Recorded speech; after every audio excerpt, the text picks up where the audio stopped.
मेरी बहनों, एक नसीहत तुम्हारे लिए भी सुनो। अक्सर शिकायतें सुनने में आती हैं, क्या मेरा शौहर 12 बजे रात में घर आता है, मेरा शौहर 1 बजे रात में घर आता है। हाँ, बहुत गलत करता है, नहीं आना चाहिए। लेकिन एक बात सुन ले, तुम्हारे लिए कह रहा हूं मेरी माँ बहनों, जो औरत अपने घर में अपने शौहर के लिए बन सवर कर नहीं रहती है, मगरिब की अजान के बाद अच्छा कपड़ा नहीं पहनती है, ज़ेबो ज़ीनत अख्तियार नहीं करती है, मेकअप अच्छा नहीं करती है, अपने जिस्म पर खुशबू नहीं लगाती है, अच्छे कपड़े नहीं पहनती है, अपने शौहर के लिए बन सवर कर तैयार नहीं होती है, अगर ऐसा नहीं करती है तो उस औरत को यह कहने का और इस शिकायत का कोई अधिकार नहीं है, कोई हक नहीं है कि वो 12 बजे आता और 1 बजे आता है। क्या करेगा? कि तुम्हारे पसीने की बदबू सूंघेगा? क्या करेगा आके वो तुम्हारे लिए? मगरिब के बाद तुम्हारे घर में बैठ के क्या करेगा? तुम्हारी लंतरानी सुनेगा वो? हाँ, तुम्हें शिकायत का पूरा हक है। जब मगरिब के बाद मुंह हाथ धुलकर, मेकअप करके, लिपस्टिक लगा के, क्रीम पाउडर लगा के नहीं, चुपड़ के, अच्छे कपड़े पहनकर तुम रेडी रहो और अपने शौहर को 10 बार फोन करो, कहाँ हो, जल्दी आओ ना, मैं सो जाऊंगी फिर आओगे। 10 बार फोन करो, बुलाओ, फिर तुम्हें शिकायत का हक है कि मेरा शौहर मेरे पास नहीं आता है। रहोगी घर में भंगन बनकर, फिर वो आएगा रात के, क्या करेगा वो आकर? फिर तो वो उसी ऑफिस वाली के पास बैठेगा जिस ऑफिस में उसके साथ काम करता है, क्योंकि वो उसके लिए बंठन कर बैठी हुई है। अगर रात में कोई शौहर 1 और 2 बजे तुम्हारे घर आ रहा है तो इसकी जिम्मेदार भी तुम हो। तुमने कैसे उसको इतनी आज़ादी दी है? तुम्हारे प्यार में कोई कमी ज़रूर है, तुम्हारे मेकअप और ज़ेब ज़ीनत में कोई कमी ज़रूर रह गई है, वरना वो मगरिब के बाद घर छोड़ के जाता कैसे है, समझ में नहीं आता मुझे। इताअत, वरना इतना बड़ा हक, बुरा मत मानिएगा।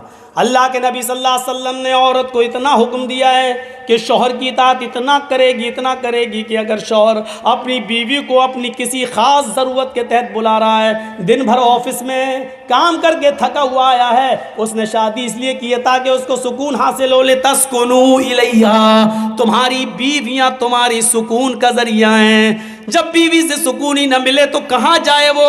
इसलिए फरमाया, आए अल्लाह की बंदियों, अल्लाह के नबी कहते हैं, मेरी मोमिना औरतों, कान के पर्दे खोल कर सुनो, तुम्हारा शौहर अगर तुम्हें अपनी ख़ास ज़रूरत के लिए तुम्हें बुला रहा है, रात के किसी भी हिस्से में तुम्हें बुला रहा है या दिन के किसी भी हिस्से में तुम्हें बुला रहा है, तो तुम्हें इनकार नहीं करना चाहिए, इनकार नहीं करना चाहिए, तुम्हें अपनी शौहर की फौरन बात मानना चाहिए।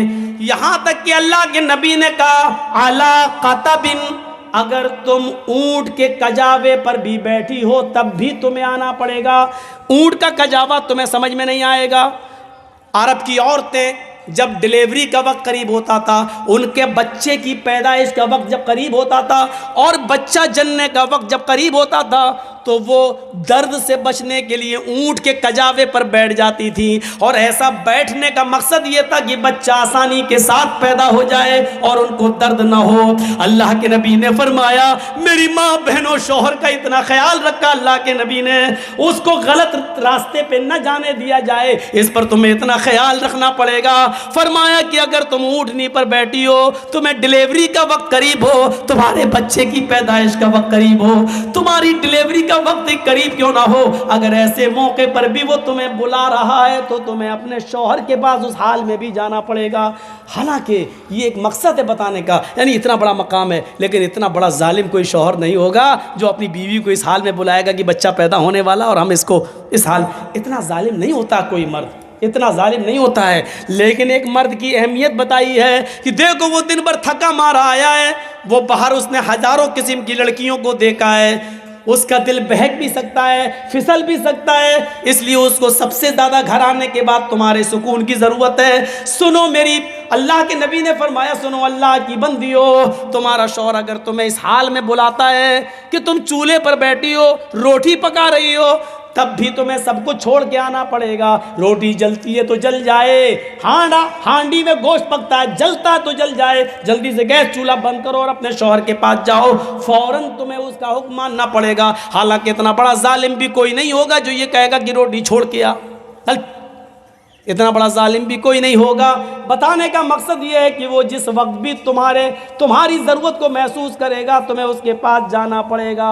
और मर्दों को भी हुक्म है कि वो अपनी बीवी को नाजायज़ तरीके से नहीं सताएं, उसके बुखार का ख्याल रखें, उसके दर्द का ख्याल रखें, उसकी नींद का भी ख्याल रखें, क्योंकि सुबह तुम्हें तो उठना नहीं है। तुम्हारे बच्चों को तैयार करना उसकी जिम्मेदारी है, स्कूल भेजना उसकी जिम्मेदारी है, उनका ब्रेकफास्ट तैयार करना उनकी जिम्मेदारी है। इसलिए बेहतर ये एक टाइम फिक्स कर लो कि हमें फला दिन तुमसे मिलना है।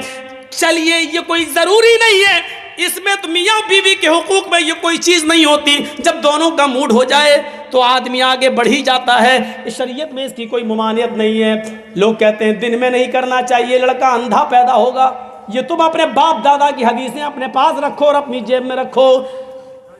अल्लाह के रसूल ने तो औरत को हुक्म दिया है कि नफली रोज़ा तुम अपने शौहर की इजाज़त के बगैर नहीं रख सकती हो सकता है कि दिन में तुम्हारे शौहर को तुम्हारी ज़रूरत पड़ जाए और तुम कह दो मैं रोज़े से हूँ, और उसके दिल में आग लग जाए, फिर वो गलत रास्ते तलाश करता फिरे। इसका मतलब ये हुआ कि दिन के भी किसी हिस्से में शौहर अपनी बीवी से हम बिस्तरी कर सकता है। कल ये ना हो चाहे कि होटलों में बैठ के मौलाना बड़ा बदतमीज़ था, कैसी कैसी बातें कर गया। ये दीन का एक हिस्सा थी, मैं बता रहा हूँ आपको।